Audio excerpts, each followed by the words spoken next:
তোমাদের বৌভাতের অনুষ্ঠানের দিন সে আমার গায়ে হাত তুললো। আমি নাকি তোমাকে ছুঁয়েছি? তুমিই বলো, আমার নখের বা আঙ্গুলের কোনো আঁচড় তোমার গায়ে লেগেছে? শিখা স্তম্ভিত ও বিমোহিত হয়ে গেল শুনে। রাজ তাকে এতটা ভালোবাসে, এতটা, কত গুরুত্বপূর্ণ ব্যক্তি সে ওই সুদর্শন যুবকের কাছে, আর অন্যদের কাছে খড়কুটোর মতো। আসতে যেতে সবাই পায়ে ঠেলে ছুঁড়ে মারে যেন। একই পরিবারের মানুষের কত বৈরী রূপ। কি চিন্তা করছো? বলো, ছুঁয়েছি? না, সেইভাবে নয়, কিন্তু একদিন চুল আর সেদিন আঁচল ধইরা কথা বলছে। এটার জন্য কি এই শাস্তিটাই আমি প্রাপ্য ছিলাম? না, বেশি করে ফেলছে উনি। Yes, good girl. তাহলে যেটা না করে দোষী হলাম সেটার পাওনাটা কি এখন আমার মিটিয়ে নেওয়া উচিত নয়? কেমনে? বোকামি, তোমার সদ্য প্রস্ফুটিত পুষ্প পল্লবের ন্যায় অঙ্গ থেকে। শিখার গলা শুকিয়ে গেল, ঢোক গিলল বার দুয়েক। উনি তো আপনারে কিছুই কয় নাই সীমান্ত ভাই, যে বলছে তার সঙ্গে প্রতিবাদ করেন গিয়া।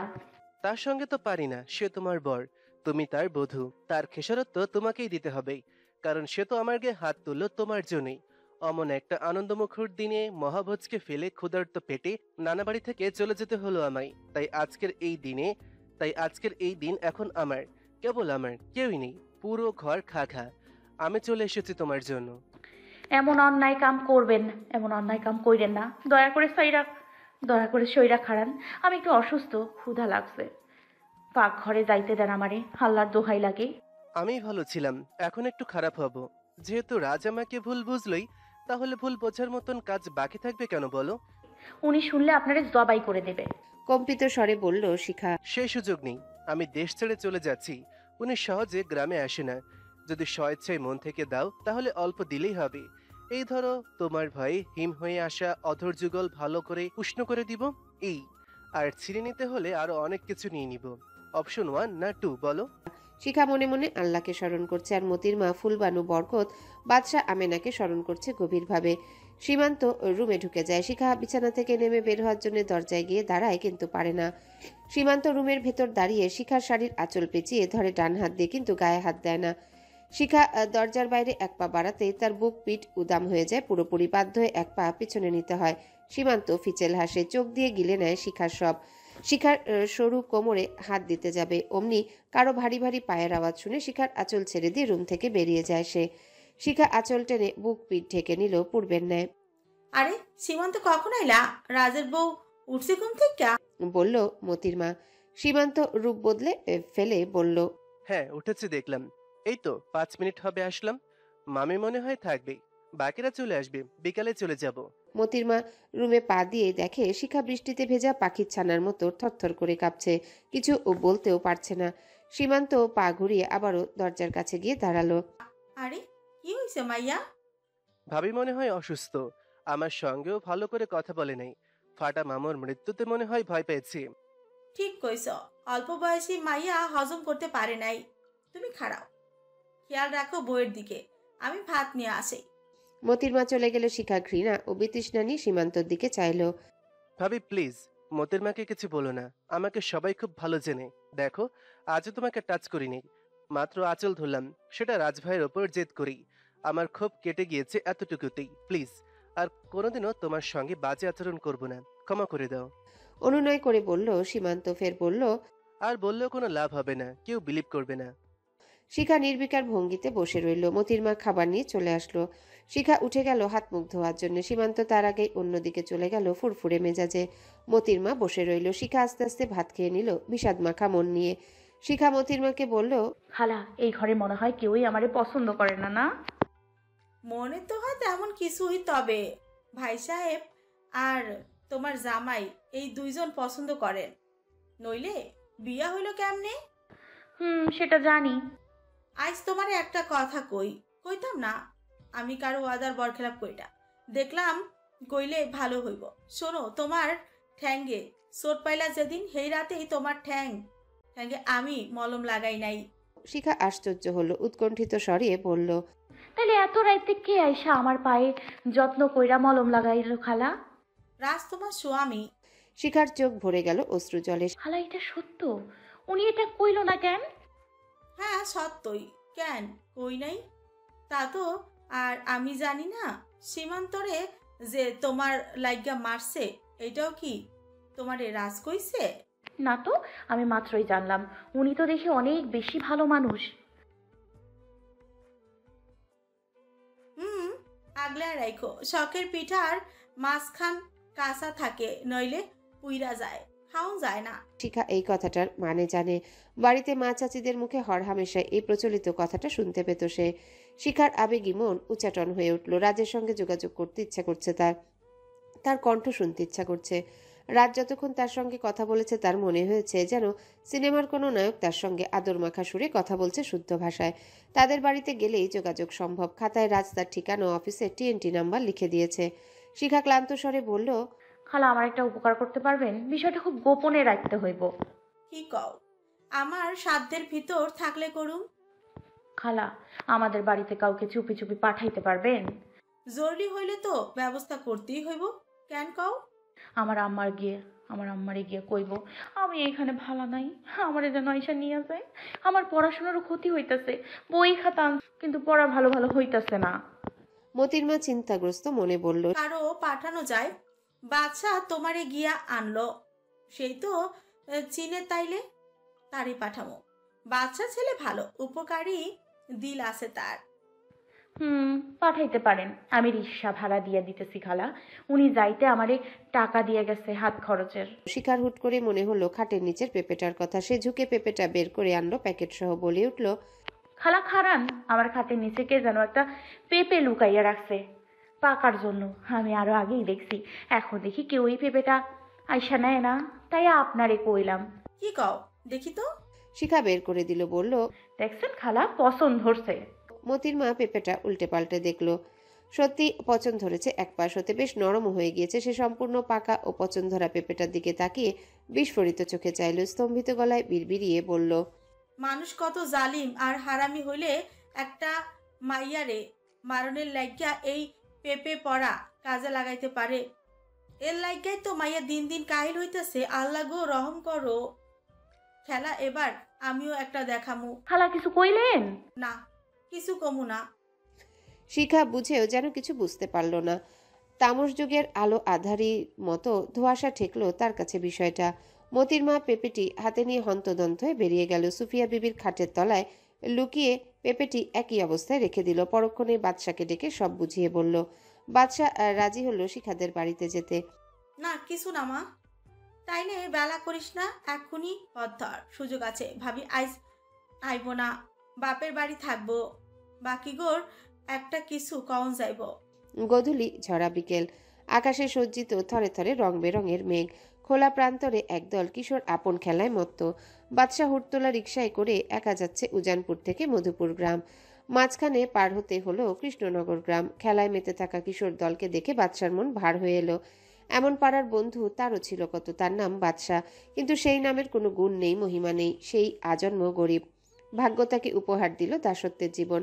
তালুকদার বাড়ির দাস সে, এটাই তার পরিচয়। এই নাম বদলানোর ক্ষমতা তার হাতে নেই বলে বাদশা প্রতিটা সময় এক টুকরো আক্ষেপ বয়ে বেড়ায়। এত বড় হয়েছে সে, তবুও রাস্তাঘাটে চলতে ফিরতে এই নাম নিয়ে আজও তাকে মাঝে সাঝে ব্যঙ্গ কথা শুনতে হয়। সে পারলে সারা দেশে সাইনবোর্ড লাগিয়ে দিত, দরিদ্র ঘরে জন্মানো কোনো ছেলের নাম বাদশা হতে পারবে না।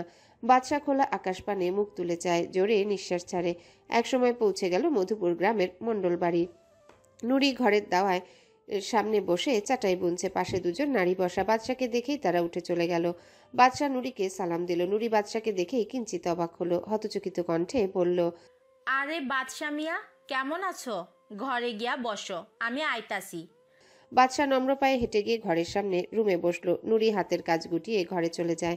বাদশাকে পিঠা শরবত খেতে দেয়। বাদশা পিঠা খেতে খেতে নুরিকে বলল, খালাম্মা, ভাবি কইছে উনারে আনতে যাইতে, উনার শরীর একটু খারাপ।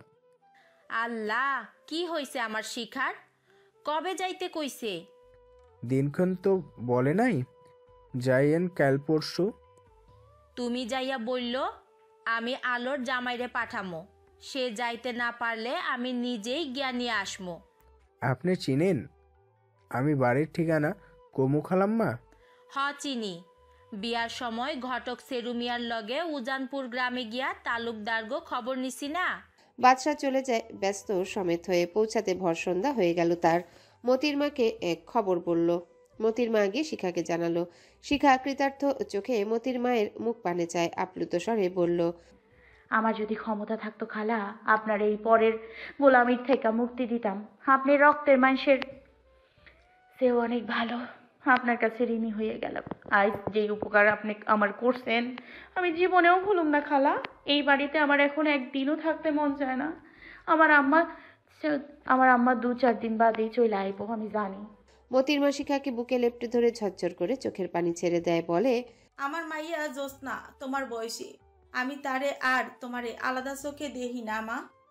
কাপড়ের আঁচল দিয়ে আখিকোণ মুছতে মুছতে মতির মা চলে যায়। কিছুক্ষণ আগে মৃতের বাড়ি শেষে সবাই চলে এসেছে, সুফিয়া বিবি ছাড়া সীমান্তও নেই। চলে গিয়েছে নিজেদের বাড়ি। শিখা শান্ত পায়ে চাচি শাশুড়ি আমেনার রুমের দিকে গেল। উদ্দেশ্য এই ঘরের কেউ কথা বলে না তার সঙ্গে, গিয়ে তাদের মা মেয়ের সঙ্গে একটু গল্প গুজব করবে। শিখা চাপানো দরজার বাইরে দাঁড়িয়ে আমেনার কান্নার আওয়াজ শুনতে পেল। সে দরজার ফাঁক দিয়ে গলা উঁচিয়ে দেখল নামাজের বিছানায় বসে মোনাজাতে আমেনা কাঁদছে। শিখা হতবিহবল হয়ে গেল। আরও 2 দিন দেখেছে আমেনাকে কাঁদতে, সে কিসের এত দুঃখ এই নারীটির অন্তরে তা শিখার বোধগম্য হলো না। শিখার ভেতরে গেল না, পা ঘুরিয়ে নিজের রুমে চলে গেল। দরজা চাপিয়ে পড়তে বসে গেল। তার ঠিক 3 দিন পর এক সকালে নুরি মধুপুর গ্রামের তালুকদার বাড়িতে চলে গেল। তাকে দেখে বাদশা চিনল। সে শিখার রুমের সামনে তাকে নিয়ে দিল। শিখা মাকে জড়িয়ে ধরে খুশিতে কেঁদে ফেলল। মাকে বোরখা খুলে বসতে বলল। নুরি বোরখা খুলে শাড়ির আঁচল টেনে বড় করে মাথার উপর দিয়ে নিল। মেয়ের সঙ্গে সামান্যক্ষণ কথা বলেই বলল, আয় তোর শাশুড়ির লগে দেখা করি। নইলে কেমন দেখায় মা? আমরা গরিব, তারা নিজ থেকে দেখা করতে আইব না, এইটাই স্বাভাবিক। আরে আম্মা বসো, তারা কিছুই মনে করবো না। অনেক কাহিনী, অনেক কথা, সব তোমারই কমু। হইছে, তুই থাক। আমি জেলের আসামি নাকি বাইর হওন যাইব না? আমি যাই। এদের এত বড় ঘর দুয়ার, বাড়ি, আশপাশ সব একটু দেখি না। আল্লাহ আমার মাইয়ার কিসমতে এত আনন্দ রাখছে। নুরিমের রুম হতে বের হয়ে কয়েক কদম এগিয়ে গেল। হঠাৎ একজন পুরুষকে দেখে পা থামিয়ে নিল। পুরুষটি কিয়ৎক্ষণ নুরির মুখ পানে চেয়ে রইল অচেনা দৃষ্টিতে। পরক্ষণে ফের অগ্নিঝরা চাহনি ফেলে পলকহীনভাবে চাইল। তার চোখ দুটো ইট ভাটার মতো দাউ দাউ করে জ্বলছে, কারণ সে এবার নুরিকে চিনতে পেরেছে, কিন্তু নুরি তাকে চিনতে পারেনি এবং তার রুদ্র মূর্তি স্পষ্টভাবে দেখতে পেলেও কারণটা বুঝে উঠতে পারেনি সে। তবুও বিনয়ী গলায় সালাম দিল নুরি তাকে। আসসালামু আলাইকুম। ওয়ালাইকুম আসসালাম, কে তুমি? কঠিন গলায় জিজ্ঞাসা করল পুরুষটি। আমি এই ঘরের নতুন বেআইন, মধুপুর গ্রামের রাজের শাশুড়ি। আপনি কে? পুরুষটির ধারালো চাহনি নিক্ষেপ করলো নুরির মুখ পানে। তার চোয়াল ঝুলে পড়ল। সে শতভাগ নিশ্চিত হওয়ার জন্য নিষ্ঠুর গলায় জিজ্ঞাসা করলো, তুমি মধুপুর গ্রামের মণ্ডল বাড়ির মৃত মকবুলের বউ না? জি। নমনীয় স্বরে জবাব দিল নুরি। ঘরের সবার সঙ্গে তোমার দেখা হইছে? না, আমি মাত্রই আইলাম আমার মেয়েরে নিতে। আপনি কে? সবার সঙ্গে দেখা কইরা আসো, পরে বলতেছি আমি কে। পুরুষটি চলে গেল। নুরি দাঁড়িয়ে রইল একই স্থানে। মহা চিন্তায় পড়ে গেল সে। মনে মনে আওড়ালো, কে এই বেটা? কথার স্বাস্থ্য সুবিধার না, কাহিনীটা কি? দেখা কইরা জানতে হইব। নুরি হেঁটে হেঁটে সবার সঙ্গে দেখা করতে গেল। যাকে যেখানে দেখলো সে নমনীয় গলায় মিষ্টি হেসে কথা বলতে চাইল, কিন্তু কেউই তার সঙ্গে কোনো কথা বলল না। নতুন অতিথি প্রথম এই বাড়িতে আসলো, সেই সুবাদে ন্যূনতম অতিথিয়তাও নুরির কপালে জুটল না। সবাই মুখ ফিরিয়ে নিল উপেক্ষার সহিত। সে মতির মায়ের সঙ্গে রান্নাঘরে গিয়ে বসে কিছুক্ষণ গল্প করল। শিখা মতির মায়ের প্রশংসা করেছে নুরির কাছে। নুরিরও বেশ ভালো লাগলো মতির মাকে। নুরি মতির মাকে বলল, বাড়ি তো অনেক বড়, আর আমি চারপাশ ঘুইরা দেখলে সমস্যা আছে? মতির মা হেসে ফেললো, বলল, কি যে কনাপা, কি এর সমস্যা? এটা কি বাঘ নাকি ভাল্লুক যে আপনারে খায়া ফালাইব? শুধু ভাবসাব দেখায় চলে। তালুকদার ঘরের পুত্রবধূ আপনার মাইয়া, সেই হিসাবে আপনারাও এখন এই বাড়ির সকল কিছুতে অধিকার আছে। তবে তবে এখন তো রোদ ভরা, গা তাইত্তা উঠে। দুপুরের খাওয়ানোর পর বেলা পড়লে সব দেখেন ঘুরা ফিরা। ঠিক কইছেন, তাইলে পরে বাইর বেআইন রে দেখতাছি না। কই উনি? ওনার শয়ন ঘরেই, সোজা গিয়ে কোনার রুমটায় ভাবির যান। সুফিয়া বিবি নিজের রুমে বসে আছে, হাতে একজোড়া তসবিহ, দোয়া দুরুদ পড়ছে মৃত ভাইয়ের নামে। আদুরি গিয়ে তাকে বলল, হ্যাঁ জানামু। কই হন ফইনিটা? পাকঘরে মতির মা চাচির সঙ্গে গল্প জুড়াই দিছে, যার সঙ্গে যার মানায়। হাসা কইছত? ফকিরে ফকিরে দোস্ত ফিরি, চুরি হয় না বাইর হইতে, এর লাইগা বইসা আছি। আম্মা একটা কথা, কয়া ফালা। এই ঘরের কি কোনো নিয়ম পরিবর্তন করা যাবে না কোনো দিন? তোর কথা আমি বুঝছি, গিলা ফেলা, তালুকদার পরিবারের লাশ পড়ব, তবুও নিয়ম বদলানো যাইব না। আদুরি বিষণ্ণ মনে চলে যায় নিজের রুমে, ভেবে পায় না কি করবে শোয়েবকে নিয়ে। নুরি রান্নাঘর হতে বেরিয়ে আসে, সুফিয়া বিবির রুমে গিয়ে সালাম দিল। সুফিয়া বিবি আপন কাজে মগ্ন থেকে সালামের উত্তর নিল। নুরিকে বসতে বলা সৌজন্য বোধটুকু দেখালো না। নুরি নিজে থেকে সুফিয়ার পালঙ্কের এক কোণে বসলো। সুফিয়া বিবির দু চোখ ভর্তি অবজ্ঞা ও তুচ্ছতার ঢেউ, কিন্তু মুখে কিছু বলল না। নুরি বলল, আপা, শিখাকে বিকালে নিয়ে যাইতে চাই, ওর স্কুলে যাইতে হইব, সামনে মেট্রিক পরীক্ষা। কি কন আপনি? বইকাল কেন, পারলে এখনই নিয়ে যান, জজ ব্যারিস্টার বানান মায়ারে। আপনার মায়া একটা কুফা, অলক্ষী, আইসে আমাকে ধ্বংস করিতে। আপনিও লোভে পড়ে গেছেন, অবশ্য আপনার কি দোষ? ছোট লোকের নজর থাকেই বড় লোকের সব আত্মসাৎ করা। প্রত্যুত্তরে সুফিয়া বিবি কাটকাট গলায় 10 কথা শুনিয়ে ছাড়ল নুরিকে। নুরি বেজায় মনক্ষুণ্ণ হলো, বুকটা ভেঙে গেল তার। সেরুমিয়া কি করলো এটা?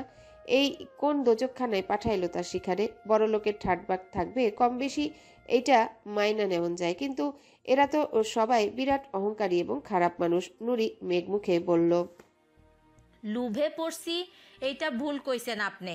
থাউক, তর্ককরণের জন্য কুটুম বাড়ি আসি নাই আমি। অপয়া অলক্ষী কেন কইলেন আমার মেয়েরে? এই বাড়িতে আইসা আমার সুস্থ সবল জোয়ান ভাই মরে গেল, আপনার মাইয়ার লাইগে রাজ আমার ভাইগনার গায়ে হাত তুলল, এই কয়েকদিনেই এসব, আর বাকি জন্মে যে কি হইব আল্লাহ মালুম। চঞ্চন সুরে বলল সুফিয়া। জন্ম মৃত্যু বিয়া আল্লাহর হাতে, এতে কাউরে দোষী ভাবা অন্যায়। আর আপনার ভাইগনা হয়তো কোনো বেয়াদবি করছে, তাই তার গায়ে হাত তুলছে। প্রথম দিন আইসাই আজ টের পাইলাম আমার মেয়ের ভালো থাকা কোনোদিন হইব না এই ঘরে। আমি আমার মেয়েরে নিয়া বিকালেই চইলা যামো। সুফিয়া নিরুত্তর, বিরক্তিকর মনে তসবি জপে যাচ্ছে। নুরি উঠে চলে গেল মেয়ের রুমে, দরজা চাপিয়ে বিছানায় শুয়ে পড়ল। শিখাকে সবার আচার আচরণ সম্পর্কে অবহিত করলো। শিখা লজ্জিত হলো নিজেই নিজের কাছে। এখন পর্যন্ত এরা তার মাকে সামান্য নাস্তা পানি খেতে দিল না। সে চাইলেও মাকে কিছু দিতে পারছে না, কেননা সে জানে না এদের কোথায় কোন খাবার আছে। তাকে এই সময় মতো খাবার এনে দেয়, সে নিজেও অতিরিক্ত কিছু খেতে চাইলে পায় না। কি অমানবিক কঠিন মানুষেরা! নাকি এই সবার সঙ্গে ভালো, এরা কেবল শিখার পরিবারের সঙ্গে শক্ত আচরণ করছে। এতটা অপমান মানা যায় না। শিখা ঠোঁট বাঁকিয়ে মাকে বলল, এই জন্যই কইলাম যাইও না, কেউই তোমারে পাত্তা দিব না। আমি ঘরের বউ হইয়া মূল্য পাই না, অসল পয়সার মতন সবাই ছুঁড়ে মারে যেন। নুরি শুরুতে দেখা সেই পুরুষটির কথাও বলল মেয়েকে। শিখা ভাবুকের মতো করে বলল, তোমার বর্ণনা মতে উনি আমার ছোট চাচা শ্বশুর খায়রুল তালুকদার। অনেকে ছোট তালুকদারও বলে ওনাকে। ওনাদের দুই ভাইয়ের ব্যবহার তো ভালোই, এই ঘরে বেশি নারীরাই খারাপ। তুমি বেআইন লাগো, তাই হয়তো মজা করছে সিরিয়াস মুডে। দেখো না এখন নাই, চলো। হ্যাঁ গো চলো, হ্যাঁ গো সাইরে যাই। এ সময় পুরুষ থাকে না, ছোট চাচি ভালো মানুষ। নুরিকে নিয়ে শিখা আমেনার রুমে গেল। আমেনাও তার মা হারিসা খাতুন বসে বসে পান চিবোচ্ছে। আমেনা সৌজন্যমূলক আচরণ করলো নুরির সঙ্গে, কৌতুক করে বলল, না পা উকিঝুঁকি দিতে হইব না, কোনো পুরুষ নাই ঘরে বহসে। আমাদের বেআইন তো দেখি মাশাআল্লাহ, দুই বেআই আমাগরে রাইখা আপনারে নিয়া কারাকারি শুরু করব। আমি সিঙ্গেল আছি, কারাকারি করলে আমি কুলে বৈশা যাইমো বেআইন গো, নাকি কন খালাম্মা? মুচকি হেসে হারিসা খাতুনের দিকে চেয়ে বলল নুরি। শিখা মিটমিটিয়ে হাসছে তাদের রসিকতা দেখে। হারিসা খাতুন বলল, ওই বেডির বয়স কম, প্রথম মাইয়ার মা হইলে অল্প বয়সে শাশুড়ি বিয়ান হইয়া যাইতে হয়। নুরি আমেনাকে জিজ্ঞাসা করলো। আপনার কয় ছেলে মেয়ে আপা? আমেনার অভিব্যক্তিতে হাহাকারের ঢল, তবুও দীর্ঘশ্বাস গোপন করে বলল, আমার এক ছেলে, সদরে বড় ব্যবসা আছে তার, এখন ঘরে নাই, সকালে যায় রাইতে আসে, এই জন্যই আমার মায়েরে আমার কাছেই রাখি। আপনার ভাই হেগো তালুকদারি মামলা মোকদ্দমা নিয়ে পইরা থাকে। আর পোলাপান হইল না কেন? আমেনা আবারও ব্যথিত কণ্ঠে বলল, ওপরওয়ালা দেন নাই, হয়তো কোনো কারণে বেজার হয়েছে আমাকে উপরে, তাই। দুপুরে সবাই খেতে বসলো ডাইনিং টেবিলে। নিত্যদিনের মতো শিখাকে তার রুমে খাবার দিয়ে আসলো, সঙ্গে তার মা নুরিকেও। তারা মা মেয়ে খেয়ে উঠল। শিখা মতির মায়ের থেকে এক খিলি পান চেয়ে এনে দিল তার মাকে। তার মা কিছুক্ষণ জিরিয়ে নিল, তারপর বলল, হ্যালো বন্ধুরা, পরবর্তী পার্ট খুব তাড়াতাড়ি আসবে, তো সবাই অপেক্ষায় থাকো। আর চ্যানেলটি যারা এখনো সাবস্ক্রাইব করোনি তারা পরবর্তী পার্ট দেখার জন্য চ্যানেলটি সাবস্ক্রাইব করে রেখো। ধন্যবাদ সবাইকে, আমাদের সাথেই থেকো।